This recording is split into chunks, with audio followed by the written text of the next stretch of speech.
سورہ جمعہ مدنی صورت ہے۔ قرآن پاک کی ترتیب کے اعتبار سے اس کا نمبر 62 ہے۔ قرآن پاک کے نزول کے اعتبار سے اس کا نمبر 110 ہے۔ اس میں 11 آیتیں ہیں اور 2 رکوع ہیں۔ 180 کلمات ہیں، 720 اس سورہ مبارکہ میں حروف ہیں۔ بسم اللہ الرحمن الرحیم، اللہ کے نام سے شروع جو نہایت مہربان رحم والا۔ یسبح للہ ما فی السماوات وما فی الارض، اللہ کی پاکی بولتا ہے جو کچھ آسمانوں میں ہے اور جو کچھ زمین میں ہے۔ آسمان و زمین کی ہر چیز تسبیح کرتی ہے۔ حضرت صدر الافاضل علامہ مولانا نعیم الدین مراد آبادی علیہ رحمہ لکھتے ہیں، تسبیح 3 طرح کی ہے، یعنی تسبیح کی 3 قسمیں ہیں۔ ایک تسبیح خلقت ہے کہ ہر شے کی ذات اور اس کی پیدائش حضرت خالق قدیر جل جلالہ کی قدرت و حکمت اور اس کی وحدانیت اور تنزیہ پر دلالت کرتی ہے۔ یعنی فرماتے ہیں ایک تسبیح خلقت ہے، یعنی مطلب یہ کہ اللہ تعالیٰ نے جس چیز کو پیدا کیا وہ چیز اور اس کی پیدائش اللہ تعالیٰ کی قدرت بتاتی ہے، حکمت بتاتی ہے، اس کی وحدانیت بتاتی ہے، اور اس بات کی خبر دیتی ہے کہ اللہ تعالیٰ ہر عیب سے پاک ہے۔ اسے تسبیح خلقت کہتے ہیں، یعنی چیز کی پیدائش اور خود چیز کی ذات اللہ رب العالمین کی قدرت کو بتاتی ہے، اللہ کی قدرت پر وہ دلالت کرتی ہے۔ دوسری فرمایا تسبیح معرفت، کہ اللہ تعالیٰ اپنے لطف و کرم سے مخلوق میں اپنی معرفت پیدا کرے، تو جسے اللہ تعالیٰ کی پہچان حاصل ہو گئی تو ہر وقت وہ اللہ تعالیٰ کی تسبیح میں ہے، کیونکہ اس کا دل اللہ تعالیٰ کی معرفت میں ہے۔ بعض صوفیہ نے یہ فرمایا کہ ایک اللہ تعالیٰ کا ذکر ہوتا ہے جو زبان سے ہوتا ہے اور اس کی تسبیح زبان سے ہوتی ہے۔ ایک تسبیح و ذکر اعضاء سے ہوتی ہے، دیگر اعضاء سے، کہ انسان اپنے جسم کے تمام اعضاء کو اور دنیا میں جو نعمتیں ملی ہیں سب کو اللہ تعالیٰ کی فرما برداری میں استعمال کرتا ہے۔ اور پھر فرمایا کہ جب کثرت سے وہ اللہ کا ذکر زبان سے کرتا ہے تو پھر اس کے سانس میں بھی اللہ کا ذکر ہوتا ہے، یعنی کیفیت ہو جاتی ہے کہ جب سانس وہ لیتا ہے، سانس باہر نکالتا ہے تو ساتھ میں وہ اللہ کی یاد ہوتی ہے، ذکر ہوتا ہے، اس کا دل دھڑک رہا ہوتا ہے، وہ اللہ کا ذکر کر رہا ہوتا ہے، اور پھر ایسی کیفیت ہو جاتی ہے کہ پھر اس کا پورا جسم اللہ کا ذکر کرتا ہے، جسے سلطان الذکر کہتے ہیں صوفیہ۔ اللہ تعالیٰ یہ ساری ذکر کی برکتیں ہم سب کو نصیب فرمائے۔ کسی بھی ایک ذکر کو ہمیں چاہیے کہ اپنے اوپر لازم کر لیں، جیسے چلتے پھرتے درود پاک پڑھیں، یا چلتے پھرتے استغفر اللہ پڑھیں، سبحان اللہ پڑھیں۔ تو مسلسل ایک ذکر کرتے رہیں گے تو اس ذکر کی لذت پھر جسم کو ملنا شروع ہوگی، اور پھر اس کے ذریعے اللہ تعالیٰ کی معرفت، اللہ کی پہچان اور قرب الہی کی منزلیں ملتی ہیں۔ پھر فرمایا تیسری جو تسبیح ہے وہ تسبیح ضروری ہے، وہ یہ ہے کہ اللہ تعالیٰ ہر جوہر پر اپنی تسبیح جاری فرماتا ہے۔ یہ تسبیح معرفت پر مرتب نہیں، یعنی دنیا کی ہر شے وہ اللہ کا ذکر کرتی ہے اور وہ تسبیح ضروری ہے۔ یسبح للہ ما فی السماوات وما فی الارض الملک القدوس العزیز الحکیم، اللہ کی پاکی بولتا ہے جو کچھ آسمانوں میں ہے اور جو کچھ زمین میں ہے، بادشاہ کمال پاکی والا، عزت والا، حکمت والا۔ الملک اللہ بادشاہ ہے، القدوس کمال پاکی والا، العزیز عزت والا، الحکیم حکمت والا۔ هو الذی بعث فی الامیین رسولا منہم، وہی ہے جس نے ان پڑھوں میں انہی میں سے ایک رسول بھیجا۔ جس کے نسب و شرافت کو وہ لوگ اچھی طرح جانتے پہچانتے ہیں۔ ان کا نام پاک محمد مصطفیٰ صلی اللہ علیہ وآلہ وسلم ہے۔ حضور سید انبیاء صلی اللہ تعالی علیہ وآلہ وسلم کی صفت نبی امی ہے۔ نبی اکرم صلی اللہ علیہ وآلہ وسلم کو امی کہنے کی کئی وجوہات ہیں۔ ایک ان میں سے یہ ہے کہ آپ امت امیہ کی طرف مبعوث ہوئے۔ کتاب شایعہ میں ہے، اللہ تعالیٰ فرماتا ہے میں امیوں میں ایک امی بھیجوں گا، اس پر نبوت ختم کر دوں گا۔ یعنی آپ ایک ایسی امت کی طرف بھیجے گئے، کفار مکہ کو آپ نے اسلام کی دعوت دی جو کسی کتاب کو ماننے والے نہیں تھے، تو امیوں میں آپ کو بھیجا گیا۔ امی کہنے کی ایک وجہ یہ ہے کہ آپ کی بعثت ام القری یعنی مکے میں ہوئی، تو مکے کا نام ہے ام القری، تمام شہروں کی ماں، تمام شہروں کی جان اصل، تو ام القری کی نسبت سے آپ کو امی کہا جاتا ہے۔ اہل مکہ کو بھی امی کہا گیا، اس کی وجہ یہ ہے کہ اہل مکہ نہ توریت کو مانتے تھے نہ انجیل کو مانتے تھے، تو امی سے مراد ایک امی کے یہ بھی معنی ہے کہ جو یہودی عیسائی نہ ہو۔ تو چونکہ اہل مکہ نہ یہودی تھے نہ عیسائی تھے تو ان کو امی کہا گیا، امیوں میں آپ کو بھیجا گیا، اور چونکہ مکے کا نام ام القری ہے اس نسبت سے بھی آپ کو امی کہا جاتا ہے۔ ایک وجہ یہ بھی ہے کہ حضور انور علیہ الصلوۃ والسلام لکھتے اور کتاب سے کچھ پڑھتے نہ تھے، اور یہ آپ کی فضیلت تھی کہ غایت حضور علم سے اس کی حاجت نہ تھی۔ یعنی آپ کو اللہ تعالیٰ نے جو علم عطا فرمایا تھا اور وہ علم اس قدر آپ کی خدمت میں حاضر تھا کہ آپ کو لکھنے اور پڑھنے کی ضرورت نہ تھی۔ خط ایک صنعت ذہنیہ ہے، لکھنا ایک ذہنی صنعت ہے، ذہن سوچتا ہے تو پھر انسان لکھتا ہے۔ خط ایک صنعت ذہنیہ ہے جو آلائے جسمانیہ سے صادر ہوتی ہے، یعنی انسان اپنے ہاتھ سے لکھتا ہے۔ تو جو ذات ایسی ہو کہ قلم اعلیٰ، لوح محفوظ پر لکھنے والا قلم، اس کے زیر فرمان ہو، اس کو اس کتابت کی کیا حاجت، کیا ضرورت۔ پھر حضور صلی اللہ علیہ وآلہ وسلم کا کتابت نہ فرمانا اور کتابت کا ماہر ہونا یہ ایک معجزہ عظیمہ ہے۔ کاتبوں کو آپ نے کتابت کا علم سکھایا، کاتبوں کو علم خط اور رسم کتابت کی تعلیم صلی اللہ علیہ وسلم فرماتے، آپ صلی اللہ علیہ وآلہ وسلم انہیں تعلیم فرماتے، اور اہل حرفت کو حرفتوں کی تعلیم دیتے، صنعتوں کی اور پیشوں کی تعلیم دیتے۔ ہر کمال دنیاوی اور اخروی میں اللہ تعالیٰ نے آپ کو تمام مخلوق سے زیادہ علم عطا فرمایا۔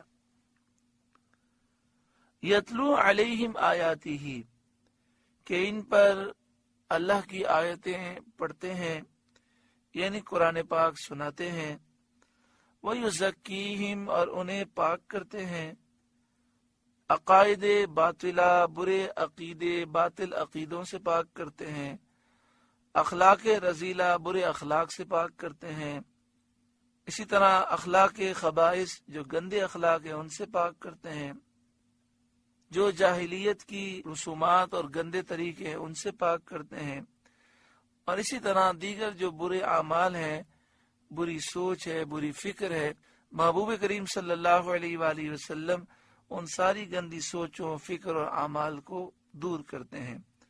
وَيُزَكِّيهِمْ، اور انہیں پاک کرتے ہیں، وَيُعَلِّمُهُمُ الْكِتَابَ وَالْحِكْمَةَ، اور انہیں کتاب اور حکمت کا علم عطا فرماتے ہیں۔ کتاب سے مراد قرآن پاک ہے، اور حکمت سے سنت اور فقہ مراد ہے، یا احکام شریعت اور اسرار طریقت مراد ہیں۔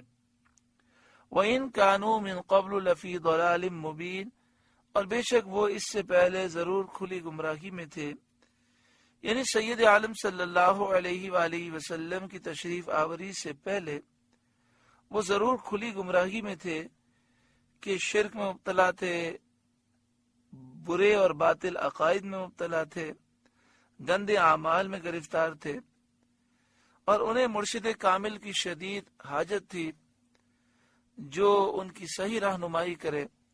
تو اللہ تبارک و تعالی نے ان میں وہ رسول بھیجا جس نے انہیں سیدھی راہ دکھائی۔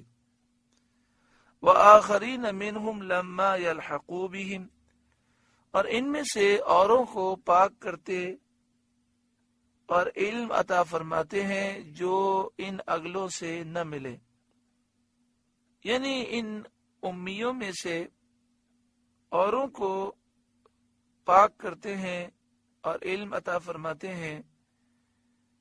اوروں سے مراد یا تو اجمی ہیں یا وہ تمام لوگ جو حضور صلی اللہ علیہ وسلم کے بعد قیامت تک اسلام میں داخل ہوں گے، ان کو آپ صلی اللہ علیہ وسلم پاک کرتے ہیں اور علم عطا فرماتے ہیں جو ابھی ان اگلوں سے نہیں ملے، یعنی ان کا زمانہ نہ پایا، ان کے بعد آئے یا فضل و شرف میں ان کے درجے کو نہ پہنچے، کیونکہ صحابہ کے بعد کے لوگ خواہ غوث و قطب ہو جائیں مگر فضیلت صحابیت نہیں پا سکتے۔ خلاصہ یہ ہوا کہ نبی اکرم صلی اللہ علیہ وآلہ وسلم نہ صرف صحابہ کرام کو پاک کرتے ہیں، علم دیتے ہیں، بلکہ حضور کا فیض تا قیامت جاری ہے، جسے پاکی، معرفت، قرب الہی اور علم کی نعمت ملی، یہ حضور ہی کا صدقہ اور وسیلہ ہے۔ تو آج اگر کسی کو چاہیے کہ وہ پاکیزگی چاہتا ہے، علم چاہتا ہے، تو سرکار دو عالم صلی اللہ علیہ وآلہ وسلم کے دامن سے وابستہ ہو جائے، حضور کی نگاہ کرم سے یہ ساری نعمتیں نصیب ہوں گی۔ وَهُوَ الْعَزِيزُ الْحَكِيمُ، اور وہی عزت و حکمت والا ہے۔ ذَلِكَ فَضْلُ اللَّهِ يُؤْتِيهِ مَن يَشَاءُ، یہ اللہ کا فضل ہے جسے چاہے دے، وَاللَّهُ ذُو الْفَضْلِ الْعَظِيمِ، اور اللہ بڑے فضل والا ہے، یعنی اللہ تعالیٰ اپنی مخلوق پر بہت فضل والا ہے۔